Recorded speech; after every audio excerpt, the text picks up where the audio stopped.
Today we are going to be looking at lenses, and in particular we're actually going to be focusing on one of the two main types of lens that you could be asked to think about, and that is the converging or convex lens. So just write that down here. I'm going to keep a list of keywords up here during this video that I think that will be really helpful for you to put onto some flashcards at the end of this video and look at and study for next week's knowledge retrieval. Okay, so that's convex and converging.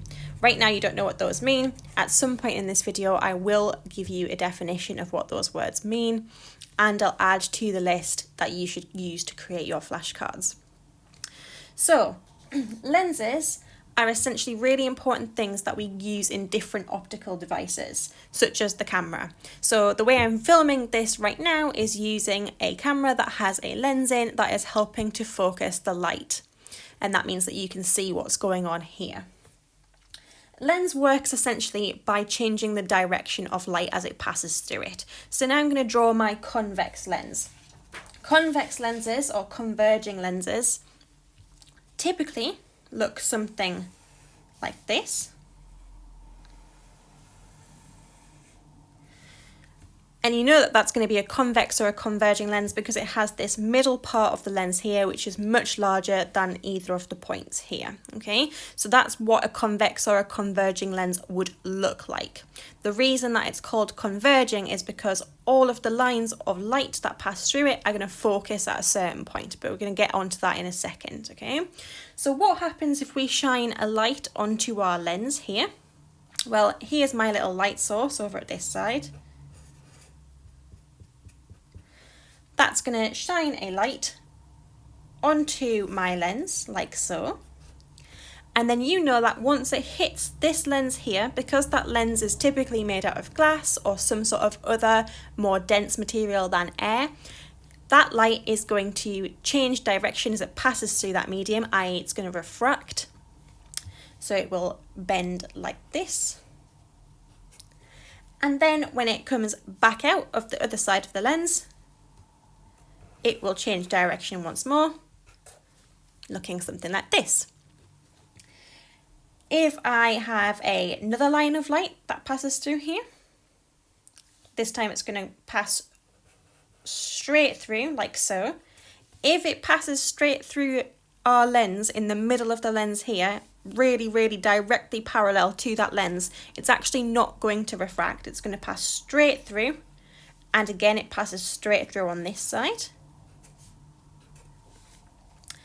And then if I have another ray of light coming down here, hitting my lens there, it's going to pass through there, up that way. We end up with this point here where all of our light converges. Okay, so that means that all of the pathways of light have met at this one point here. They've all come together. That's what converging means, okay? They've all come together at this one point here, which we call the focal length or the focus. Each lens has its own unique focal length, okay? So normally in your GCSE questions, what you might get asked or what you might get told is a lens has a focal length of 2 centimeters. That essentially means that from the center point of that lens there to this bit here would be 2 centimeters. So you could add that to a diagram.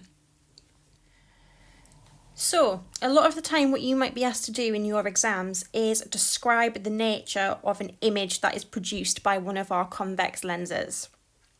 To understand that, both the position and the nature of the image that is formed by the lens depends on 2 key things. First of all, it depends on the focal length of the lens. So remember, each one of these lenses has its own unique focal length, okay? In this instance, my converging lens here has a focal length of 3 centimeters. So the distance between the lens and that point F there is 3 centimeters. The distance between the lens and that point there, which is twice times F, is 6 centimeters. So that entire distance is 6 centimeters. The reason we mark these on the other side as well is just to give us a key indication of where that image or object might be or form. So it depends on that focal length. That's a key part that our image being formed depends on. It also depends on the distance from the object, which I've drawn here, represented by an arrow. That could be any object. It could be a cat, it could be an apple, it might be a tree, whatever. But we make it nice and simple and we draw as an arrow, and that will become clearer why we do that soon. So it depends on the distance between that object and the lens, okay? So this entire distance here. For this case, it's probably about 7.5 centimeters away from the lens here. So this is going to tell us exactly what's going to happen to our object as it passes, as light from that object passes through our lens and forms the image on the other side of our lens. So I've drawn my object. I've drawn it to be 1 centimeter tall. So this entire arrow is 1 centimeter tall. And the reason I've drawn it as an arrow is because I like the fact that it's got this little hat on that tells me which way the object is positioned. So right now my arrow, 1 centimeter tall, is upright, and I can tell it's upright because the arrow is pointing upwards. Okay, and that's important because that might change as we look at what happens. So my object here is beyond 2f away from our lens. That means that it's got 2 focal points between the lens and our object, plus a little bit more. When I want to figure out what is actually happening to my object as it passes through the lens, or as the light passes through the lens, first thing that I have to do, and this is where we really need to be paying careful attention, because these are some really, really good tips and tricks for you drawing these ray diagrams. These ray diagrams are tricky, so make sure you're watching what happens. First of all, take your ruler and you're going to draw from the top of your object so it passes through the axes cut here, okay? So it needs to pass through the direct centre of that lens. Ruler, going through the centre, and this is where you do really need a ruler, preferably a pencil. I'm using pen because 1, I know what I'm doing, and 2, I want to show you in different colours what's actually happening. Okay, so it's going from the very top of that arrow hat through the centre of the lens and out the other side, and draw my line. Okay, so that's always step 1. Always, always, always draw from the top of the arrow through the centre and out the other side. Step 2, and this is where it's going to help you figure out where that image is formed. We draw a parallel line, so that's a straight line, from the top of the arrow until it meets the lens, like so. And then we draw that line and continue it so it passes through the focal length here. Okay, so remember it's a converging lens, so that means that the light always passes through that focal length. If we do that, we're going to continue our light line until it meets that line that we've already drawn.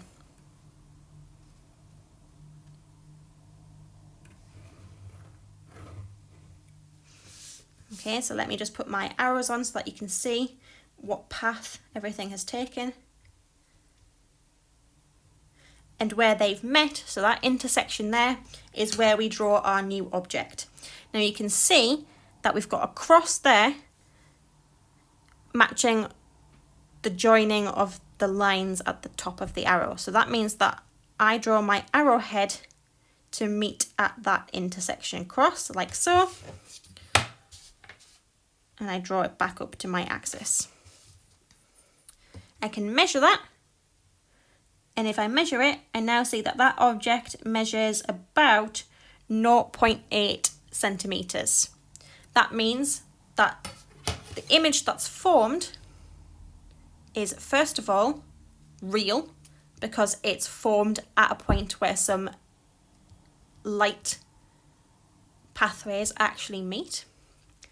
It's diminished, which means it's smaller than the original object. And it's inverted, it's upside down. So that's what we would expect you to draw if you were putting an object beyond 2f away from the lens. Now let's take a look at what happens that we've placed our object between 2f and f away from our lens. Okay, so the same principle applies. It's again 1 centimetre tall, my arrow. I draw always from the top of the arrow, and I follow the same 2 rules that I've just learned. So step number 1,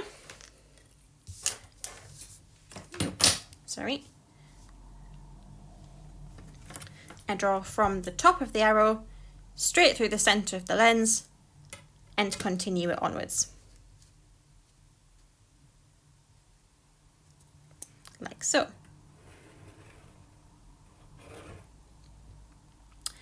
Step number 2, and let me just put those arrows that show our direction of our light path. Draw from the top of the arrow, straight line, parallel, until it hits our lens. Then from there, I draw through the focus point, or the focal length, and I continue until I meet the first line that I've drawn. You can see here that I'm going to have to extend that first line just a little bit, just to show you that they do actually cross. That's the point at which they cross here. So I draw my arrow hat like so, and I'm going to draw that up till it meets my axes here, which I'm also going to have to extend. Okay, so don't be worried about the fact that you might have to do something like this. So extend that axis there. And now I can draw upwards.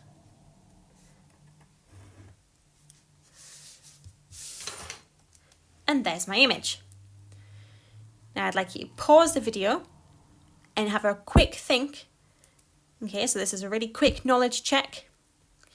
How would you describe that image?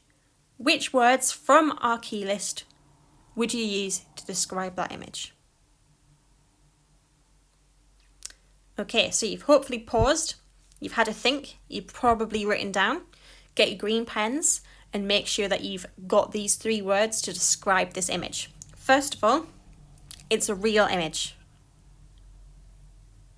Okay, so that's the first word that I'd be using to describe it. It's real because, once again, we have an image formed where our 2 light rays meet. Okay, so it's real, it's formed on the correct side of the lens, and it's where our 2 light rays converge. It is magnified because it is larger than the original object, and it is inverted.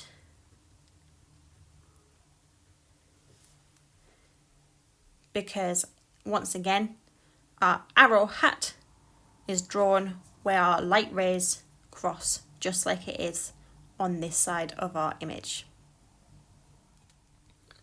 This is going to be the last type of ray diagram that I show you this week on converging lenses.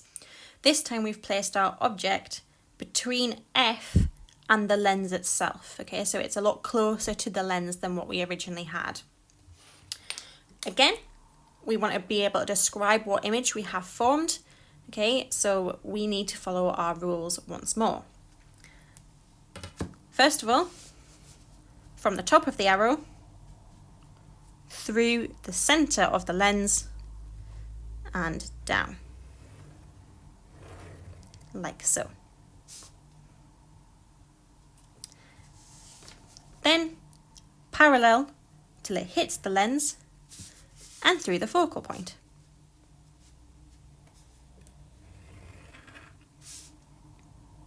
Now, upon doing that, you see a problem. This ray is going to continue all the way down there like this. This ray is moving away from this one. That means that at no point are these 2 rays ever going to meet on this side of the lens. What we have to do instead is we have to be quite clever, and we trace back the rays to see where they would have met or where they could possibly meet. So we trace back the ray. I'm going to extend it this way. Okay, so that's where it originally came from. And likewise, I extend this ray, so I ignore this part now, okay, I don't care about that part anymore.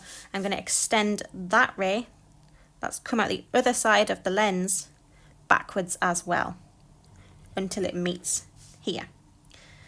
That is where my image will form in this instance. So I can draw that in. You can see that's where it crosses over, so that's where my arrow hat will be.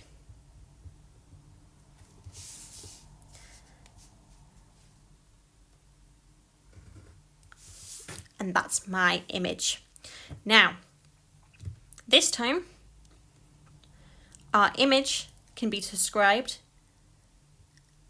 as the right way up, okay, so upright. It is magnified because it's larger than the original object,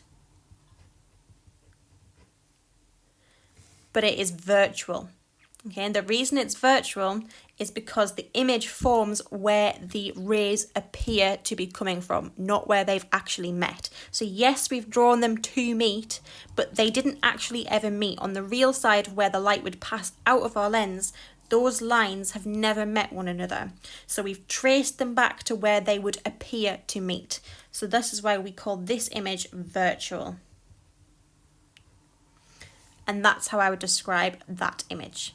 Now, these questions in your GCSE exams can actually be worth quite a lot of marks. Normally, what you might have to do is you might have to draw a ray diagram like this, and then they will tell you where you want to place your object. You complete the ray diagram and describe it. It's a 6-mark answer, okay? So drawing the ray diagram and using those correct words to describe it are going to actually give you quite a lot of marks.